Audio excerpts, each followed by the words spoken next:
잘 나가는 다윗과 질투하는 사울이라는 제목으로 말씀을 나눕니다. 다윗은 전쟁터에 가는 곳마다 늘 전승, 백전, 백승했습니다. 전쟁터에만 나가면 다윗은 정말 빛을 발했습니다. 돌아올 때는 언제나 그는 스타가 되어 있었습니다. 예를 들어 연예인들이 곡을 발표하면 그 곡이 흥행하는 것과 영화사 감독이 영화를 제작할 때에 1000만 관객을 돌파하는 것처럼 그렇게 승승장구했습니다. 다윗이 가는 전쟁터에는 언제나 함께하는 사람이 있었는데 그가 사울 왕이었습니다.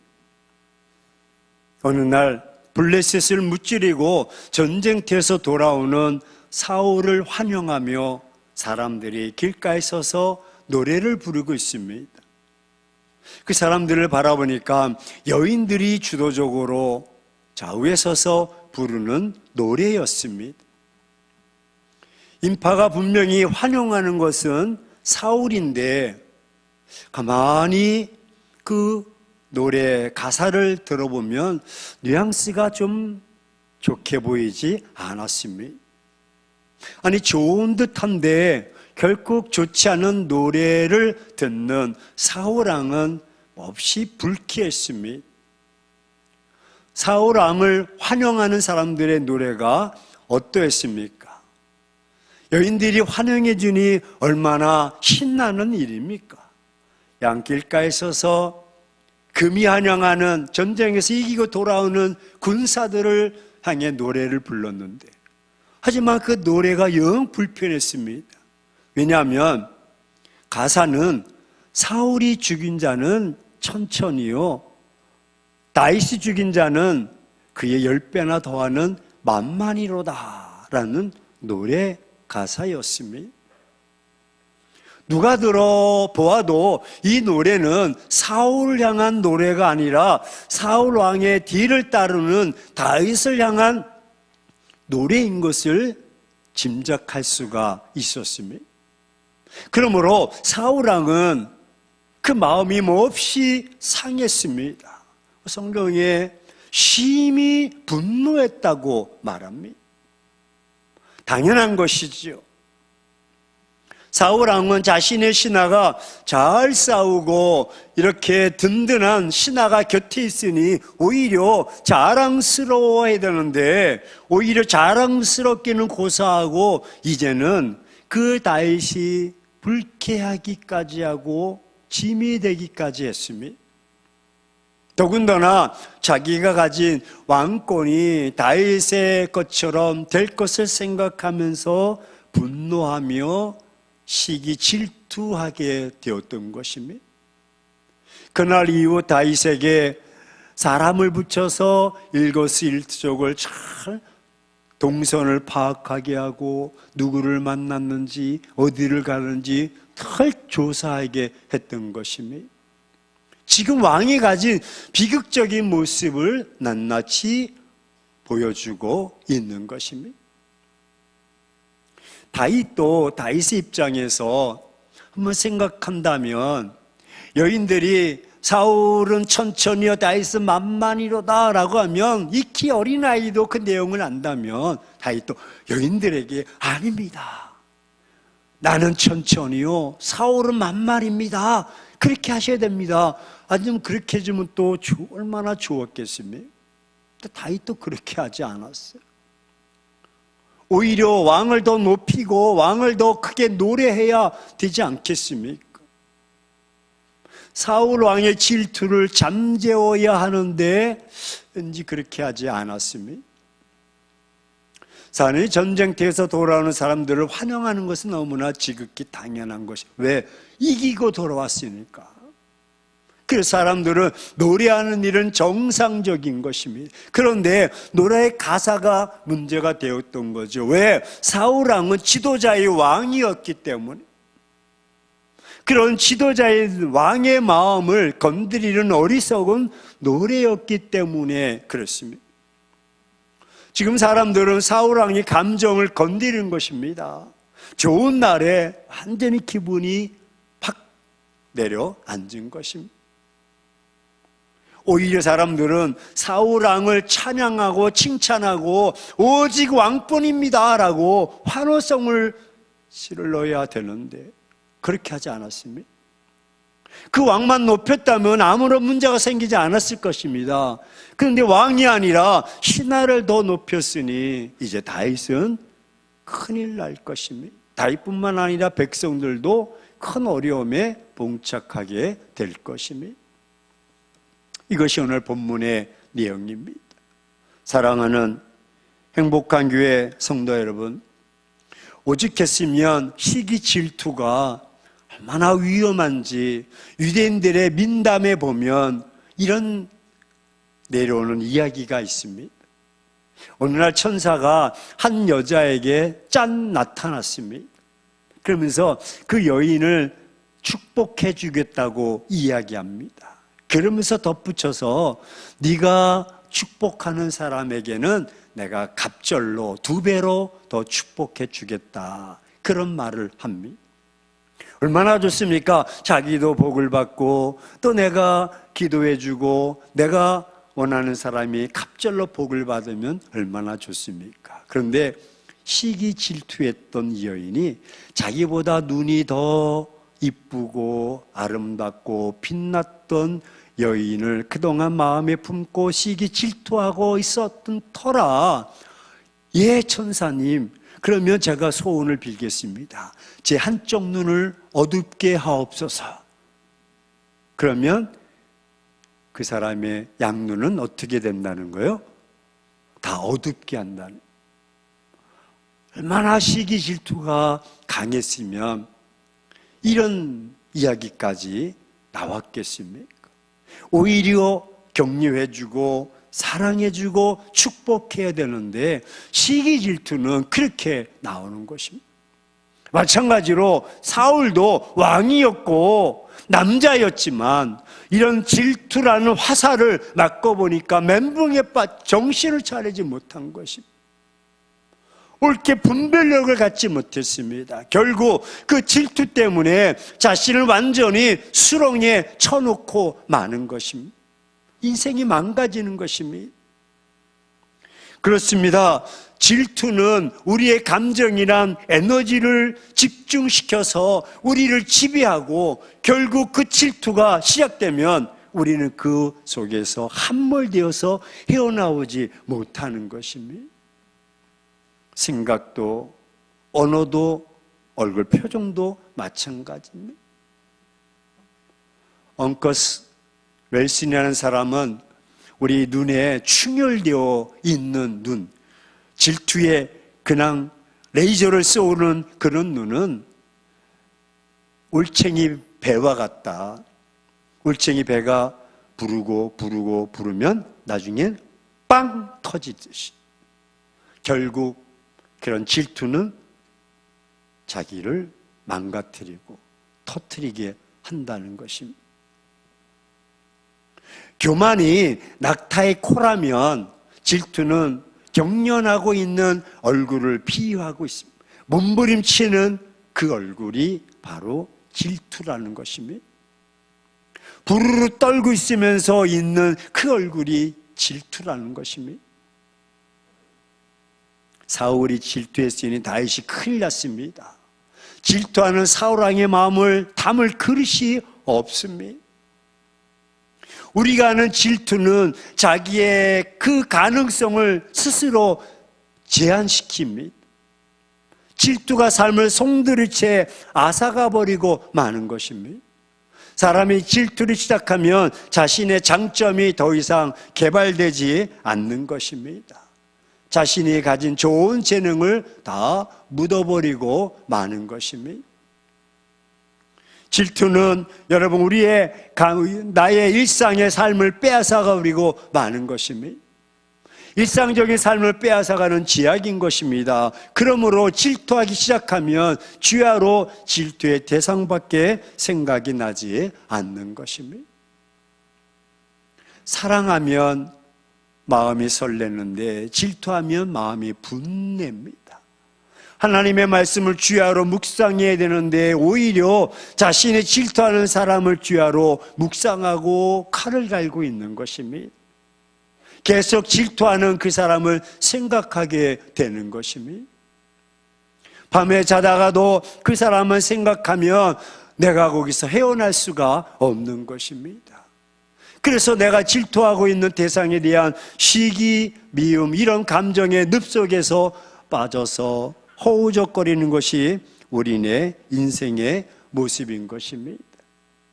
여러분, 질투하며 화가 나서 잠을 이루지 못할 때 그때는 우리에게 우리 뼈를 마르게 하는 그런 고통의 순간이지만 사랑하고 축복하면서 설레면서 밤잠을 이루지 못한다면 그는 그 삶 속에서 엔돌핀이 솟아나는 것입니다.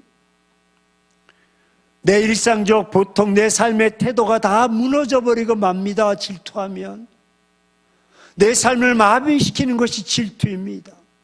행동을 마비시키게 되고 그래서 내가 날마다 해야 할 일상적인 삶의 의무를 쳐버리고 내가 마땅히 살아야 할 삶의 모습을 온전히 다 뺏겨버리는 것입니다. 질투는 결국 내 자신의 삶을 파괴시키는 죄악입니다.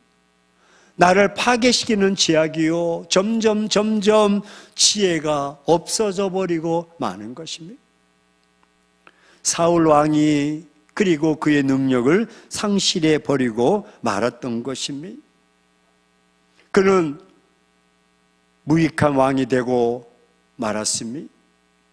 전쟁에서 패배하고 그는 마침내 적군 앞에서 포로가 되었고 그리고 옆에 있던 병사의 칼에 엎드려져서 스스로 자폭해버리는 비극적인 죽음으로 자기 일생의 마무리를 끝내고 마는 것입니다. 얼마나 비참합니까?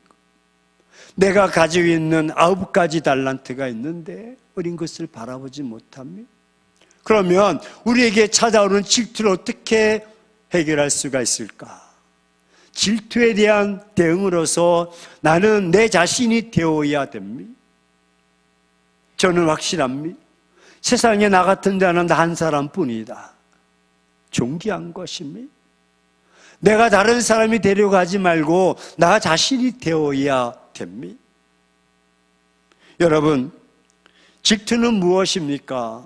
질투라는 것은 결국 내가 갖지 못한 것, 남이 가지고 있는 것을 시기하는 것입니다.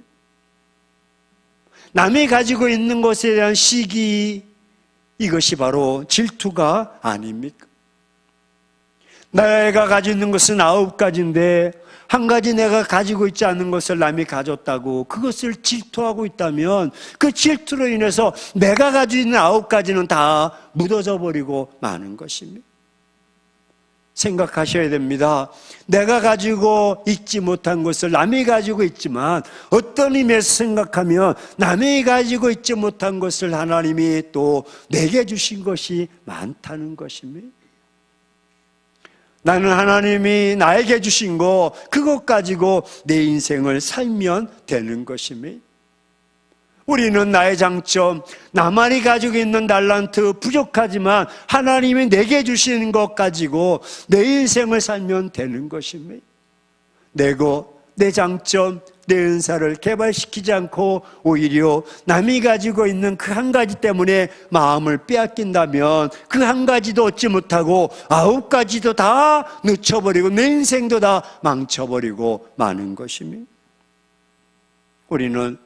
하나님은 그 한 가지를 왜 나에게 주지 않고 쟤에게만 줬는가 그렇게 생각합니다. 왜 저 사람에게만 그렇게 주셨을까? 계속 남만 묵상한다면, 다른 사람만 생각하며 비교한다면 결국 비교하면서 비참해지고 질투하면서 스스로 파괴시키고 마는 것입니다. 바로 질투라는 것은 비교의식이기 때문입니다.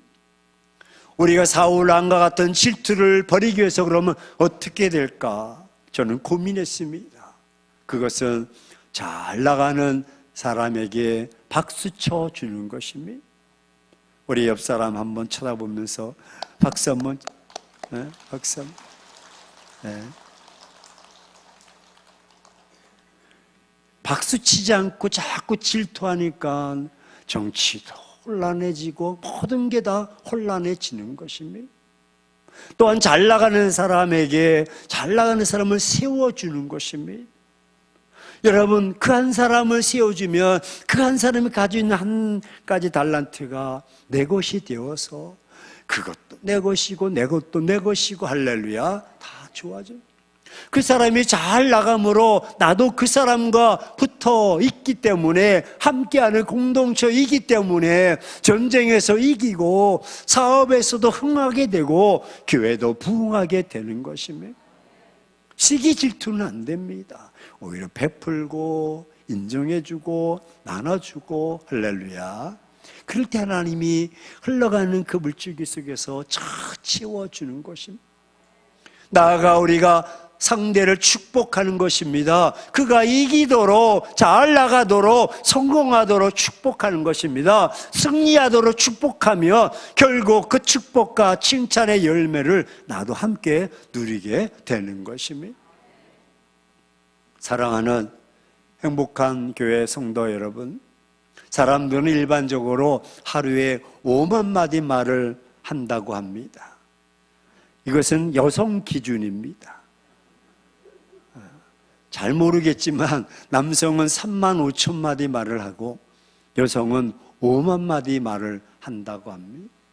한번 몇 마디 하시는가 보시고 부족하면 하나님께 기도하든지 찬송하든지 하셔야 치매 걸리지 않습니다.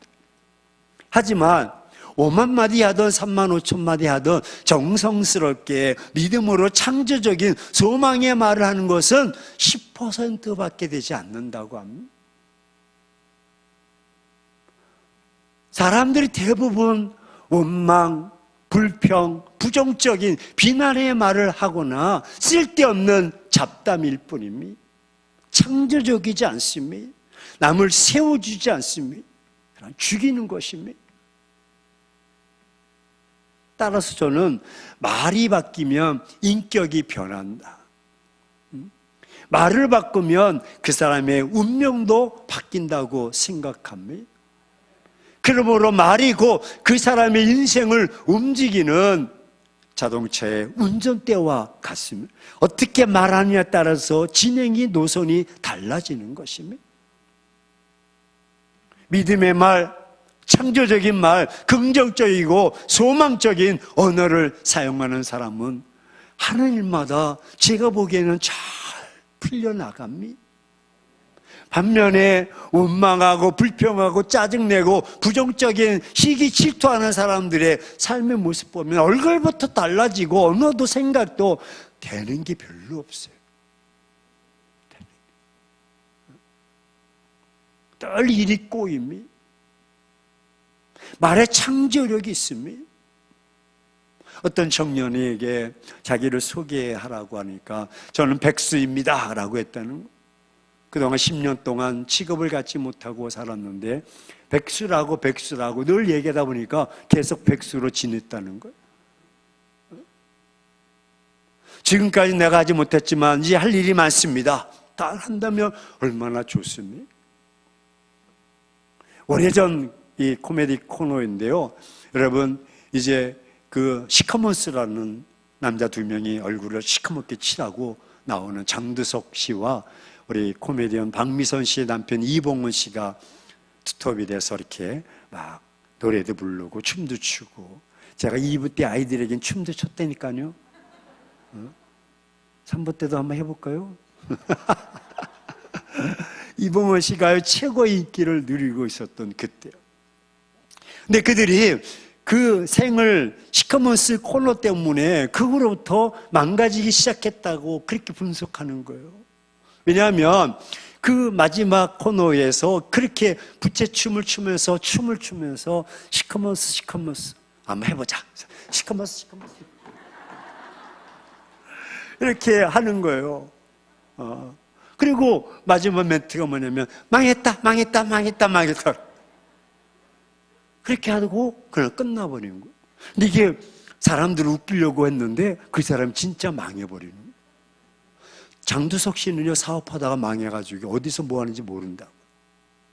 박미선 씨가 TV 나와가지고 우리 남편이 돈 버는 건 아무것도 하지 않고 집에 있는 게 돈 버는 거라고. 하는 사람마다 망하는 거예요. 왜? 망했다, 망했다, 망했다 하니까 망하는 거예요. 우습게 들려도요, 시기 질투의 말은요, 이렇게 창조력이 있습니다. 하나님은 남을 축복할 때 하나님 나를 축복해 주십니다. 남을 칭찬할 때 하나님 나를 칭찬해 주십니다. 하나님의 복은 언제나 축복과 격려와 칭찬이라는 그 호수를 타고 내 마음에 흘러 들어오는 것입니다. 우리 함께 칭찬으로 세워 나갑시다. 아내는 남편을, 남편은 아내를, 부모는 자녀에게, 자녀는 부모를 서로 칭찬해 주는. 우리 옆 사람 한번 보면서 이렇게 이야기합시다. 당신 정말 대단하십니다.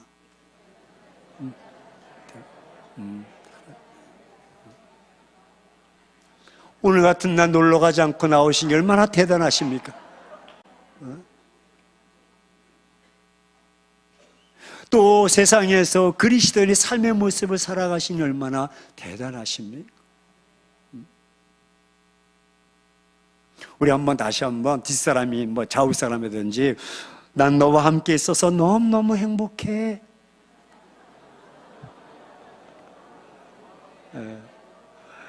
근데 카톡을 할 때는 하트를 뿅뿅 날려주는 거예요. 얼마나 좋습니까?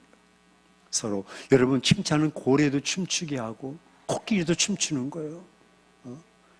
모든 게 다 하죠. 아무쪼록 서로 격려의 말을 하되 시기 질투는 내 심령 속에서 다 버리고 뼈를 마르게 하는 것입니다. 사랑해주고 인정해주고 격려해주고 칭찬해주고 축복함으로써 우리는 잘 나가는 사람은 더 잘 나가고 안 되는 사람은 또 잘 되고 더불어 함께 세워져 나가는 믿음의 공동체가 다 되기를 주의 이름으로 축원합니다.